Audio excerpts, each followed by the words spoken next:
যশোর ৪ আসনে বিএনপির চূড়ান্ত মনোনয়ন নিয়ে জেলা জুড়ে শুক্রবার থেকেই শুরু হয় জল্পনা কল্পনা। শনিবার তা আরও তীব্র আকার ধারণ করে। চায়ের দোকান থেকে শুরু করে শহরের অলিগলি সবখানেই একটাই প্রশ্ন, কে পাচ্ছেন অভয়নগর বাঘারপাড়া আসনের বিএনপির টিকিট?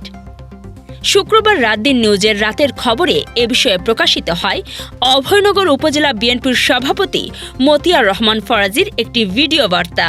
সেখানে তিনি দাবি করেন, যশোর ৪ আসনে বিএনপির চূড়ান্ত মনোনয়নপত্র পেয়েছেন তিনিই।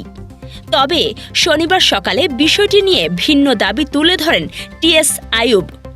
মোবাইল ফোনে রাতদিন নিউজকে তিনি জানান, মতিয়ার রহমান ফরাজি দ্বিতীয় প্রার্থী হিসেবে কাজ করছেন, আর চূড়ান্ত প্রার্থী তিনি নিজেই। এ সময় তিনি আরও জানান, ব্যাংক সংক্রান্ত একটি জটিলতা ছিল, যা ইতোমধ্যে সমাধান হয়েছে। এরপর শনিবার বিকেল থেকে ফেসবুক সহ বিভিন্ন গণমাধ্যমে টিএস আইয়ুবকে বিএনপির প্রার্থী হিসেবে পরিবর্তন সংক্রান্ত খবর ছড়িয়ে পড়ে।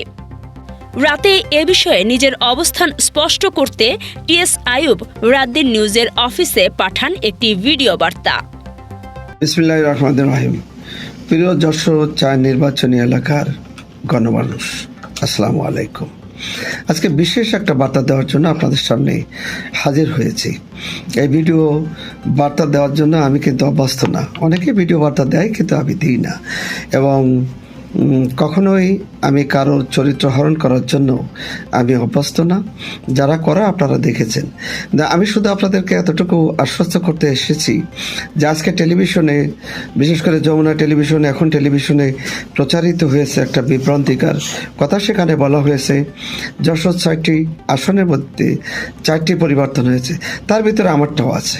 এটি সত্য না, যার কারণে টেলিভিশন, যমুনা এবং এখন তারা এই খবরটাকে প্রত্যাহার করে নিয়েছে। বন্ধুরা, কোনো রকম কোনো জায়গায় বিভ্রান্ত হওয়ার কোনো সুযোগ নেই। আমরা নমিনেশন পেয়েছি, আমাদের নমিনেশন বহাল আছে, আমরা কাজ করছি, আমরা সব কিছু মিলিয়ে এই নমিনেশনের জমা দেওয়ার মধ্য দিয়ে আমরা ভোটের মাঠে থাকব এবং বিজয় অর্জন করে আমাদের প্রিয় নেত্রী বেগম খালেদা জিয়াকে এবং প্রিয় নেতা জনাব তারেক রহমানকে এই আসনটি উপহার দেব। নমিনেশন যদি কেউ পেয়ে থাকে, সেটা ব্যাকআপ নমিনেশন, দ্বিতীয় নমিনেশন। কাজে এই বিষয়ে কারোর ভিতরে কোনো সন্দেহ না এনে আপনারা মাঠে ময়দানে ধানের শীষের কাজ করেন। ইনশাল্লাহ এই মাঠে আপনাদের সাথে দেখা হবে। ধানের শীষের বিজয় অর্জনের মধ্য দিয়ে আমরা সাফল্য অর্জন করব। যশোর থেকে রোগী নিয়ে ঢাকায় যাওয়ার পথে ভয়াবহ সড়ক দুর্ঘটনায় মনিরামপুরের একই পরিবারের ৩ জন নিহত হয়েছেন। নিহতরা সম্পর্কে আপন ভাইবোন ও ভগ্নিপতি। শনিবার সকালে ফরিদপুরের ভাঙ্গা খুলনা মহাসড়কের মনসুরাবাদ এলাকায় একটি ট্রাকের সঙ্গে রোগীবাহী অ্যাম্বুলেন্সের মুখোমুখি সংঘর্ষ হলে ঘটনাস্থলেই তাদের মৃত্যু হয়। নিহতরা হলেন সাকিবুর রহমান নিশান, তার বোন নীলা খাতুন ও নীলার স্বামী মিজানুর রহমান। মিজানুর রহমান দীর্ঘদিন ধরে অসুস্থ ছিলেন এবং উন্নত চিকিৎসার জন্য ঢাকায় নেওয়া হচ্ছিল। এই দুর্ঘটনায় আহত হয়েছেন আরও 2 জন। মর্মান্তিক এই ঘটনায় রাজগঞ্জ বাজার এলাকায় নেমে এসেছে শোকের ছায়া। চলছে হৃদয় বিদারক মাতম। যশোরে নাশকতা মামলায় আরও 2 জনকে আটক করেছে কোতোয়ালি থানা পুলিশ।